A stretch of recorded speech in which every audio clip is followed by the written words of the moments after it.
Hey guys, welcome to the channel. In today's video we check out the brand new DLC for Resident Evil Village called Shadows of Rose.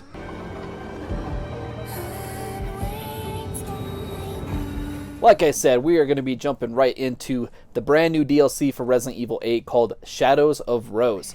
Before we get too far into the video, I want to say please leave a like on the video, subscribe if you haven't already. And also drop a spoiler warning here, just because I know this is a fairly new DLC and some people may not have had the chance to play it yet. So here's your warning. So Resident Evil 8 has definitely been one of my favorite Resident Evil games. I don't know if it's my favorite, and I'm fairly new. I haven't played all of the Resident Evil games. But of the ones I've played, I think it's right up there between that one or Resident Evil 2. So needless to say, I was super pumped when they were coming out with the DLC. I was so excited. So Shadows of Rose takes place basically right as, like, if you guys played Resident Evil 8, right where it ends with her in the cemetery, it kind of starts, well, I guess it ends there. It takes place like a little bit before then. So it's basically like 16, 17, I forget how old Rose is, but in the future. And she's lived this life and basically been bullied and harassed because of her powers.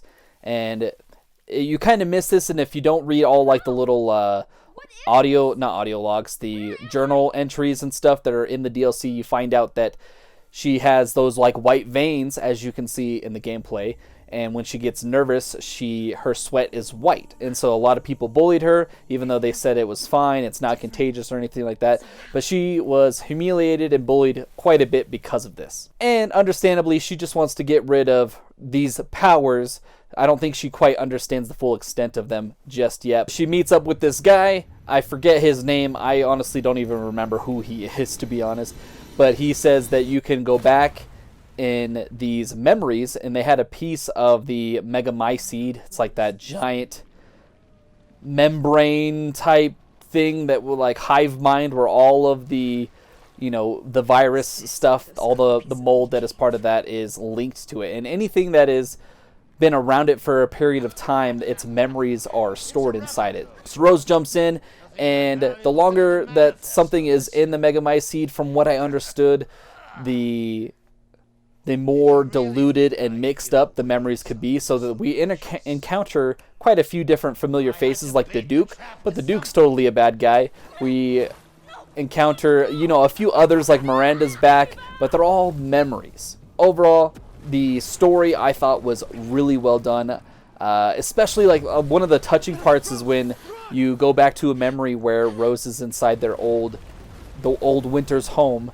and she reads a letter that her dad had wrote. It's pretty touching, and it made me really sad because Ethan's dead. So, and on top of that, it was really cool going back through a lot of the areas that were in Village. Like you go back through the castle, not the whole part of it. There's like a lot of it that's missing, but you go through different parts of each one. You go back to that house that had the doll, not the doll. It was like the little creepy doll that had the giant baby in it. That was freaking crazy. But this one, there are some like tense moments, especially when you're being chased by these wooden dolls that remind me of like Boo from Mario, where if you look at it, they stay still, but the second you turn away, they chase you. It is actually pretty intense, because then there gets to be like friggin' 10 and 20 of them all chasing you, and then there's a part where you get really small. It's crazy. I kind of jumped back and forth here, but the main gist of the story is that she wants to get rid of her powers, so she's looking for this crystal.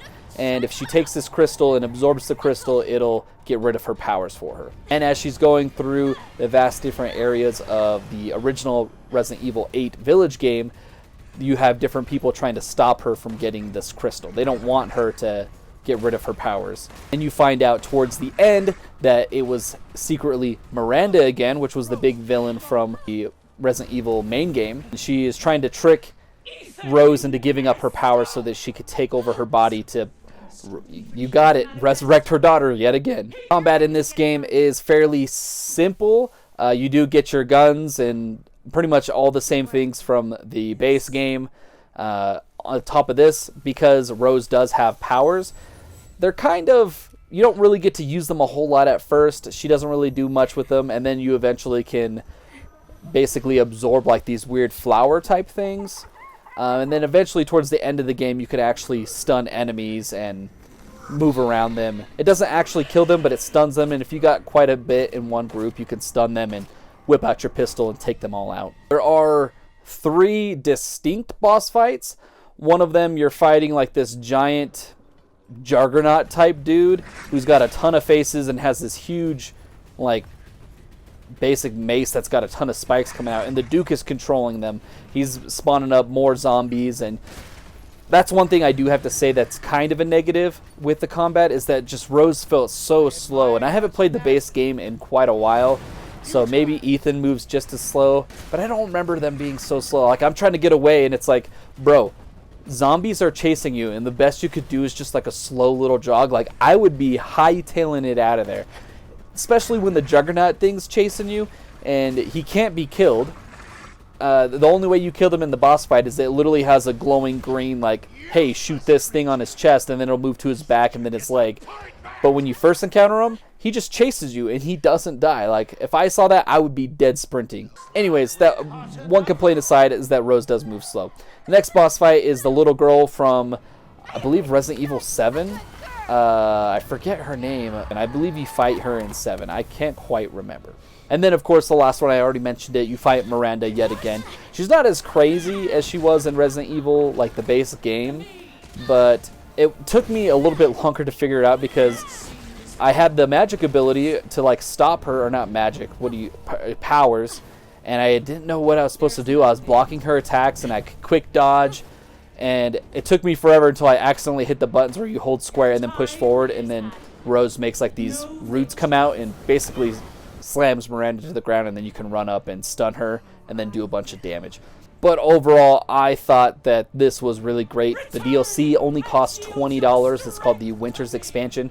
You don't need to go out and buy the Resident Evil Gold if you already have the base game. You don't need to spend a crazy amount. So just 20 bucks. I thought the DLC was fantastic.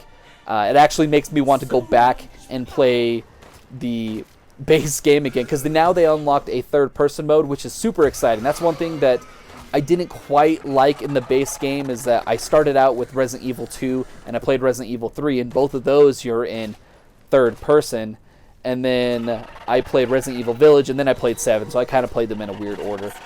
But in both of those games you're in first person, and I just thought it was kind of like, I love the third person so much, especially with this. You could see around corners and whatnot. I don't know. I preferably like the third person, especially with these horror games. And they brought that mode back. Super awesome. They did add a mercenaries mode, where basically you could fight different waves of zombies, the Lycans, the vampires, things like that. I didn't get a chance to really mess with that too much. That's not really my thing. I was just more focused on the actual expansion itself, Shadows of Rose. But overall, guys, I thought the expansion was phenomenal. I'd give it a 7 out of 10. It was great. I just can't wait to... I want to go back. It makes me want to go back and play the base game again. Overall, guys, that's going to be it for today's video. Let me know down in the comments below what you guys thought of Shadows of Rose. It's out right now. Go check it out. Leave a comment down below what you guys thought. Don't forget to like and subscribe, and we'll catch you guys on the next video.